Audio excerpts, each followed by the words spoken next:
Hey, this is Elihu. I had several people ask me about creating spreadsheets, like the one I used in the last hockey video, and I'm not giving them away, but I will show you how to make your own. So for today, we're going to start building a baseball worksheet so we can price team totals.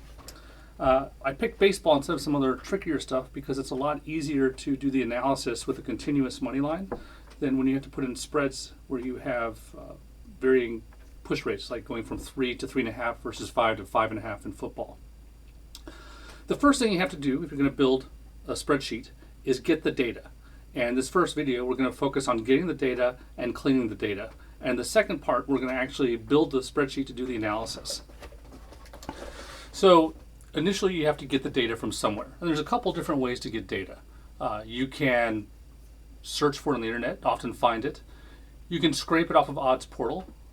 You can buy it or trade it or hire someone. So there's a lot of different ways, but with baseball, it's pretty easy to get odds and scores data. So if we do a search for MLB historical odds, the third result you'll find is sportsstatistics.com. And if you go there, you'll see they have 11 years of data free. All you have to do is download it. So you download it, you get your year, you cut and paste each year into one spreadsheet. And before you start doing any cleaning, you're going to want to save it. Because if you forget to save it and you mess it up somehow terminally, at least you won't have to re-download it and start over from scratch.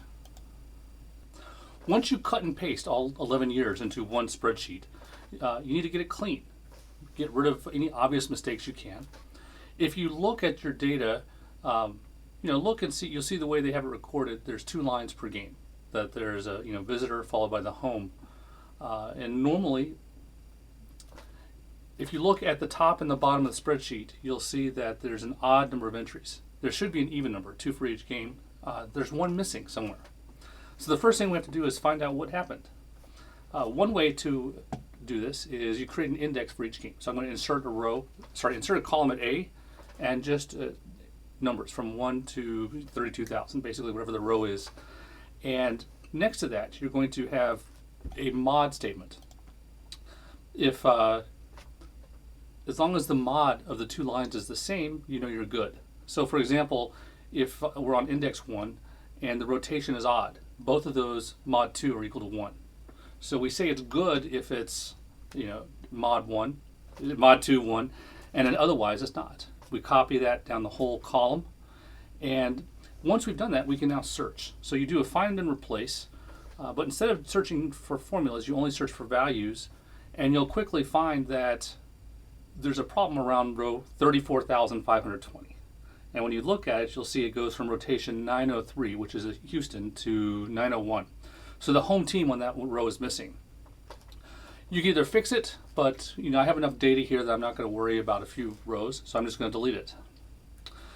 Now, the next thing you want to do is look at your data and make sure there's just nothing funky about it. And a good way to do that is for each piece of data, look at the minimum, the maximum, the average, and the median. And a lot of times, stuff will just jump out. So I'm going to use that formula for each of these columns of data. And when we do that, we're going to immediately see that we have a slight problem in the second inning. We have at least one piece of data where there's -1 run scored in the second inning. So I'm going to, again, do a search for it. I find that at roughly row 29,000, a team has -1 runs. So I delete that game. You could fix it, but I just delete it. Going through the rest of the data, we see there's a problem with the total. There's a game with a total of 98, opening total. So we go through, we find that at row 43,000, we delete it. We also see there's a total of 104 in the closers. We delete that. After we delete it, we go back and look at our top, and we see we still have another mistake. There's a total of 102 somewhere. So we go through it, and we find it around row 36,000, delete that. And we find another error at 101, we delete that. When we delete those games, now we look at our data summary, and we see that we have what looks to be, just eyeballing it, looks to be a clean set of data. So this data was actually pretty good, and it didn't take a lot of work. And once you have that, save the data, because the next thing we're going to do is show you how to analyze the data to price a team total for any game.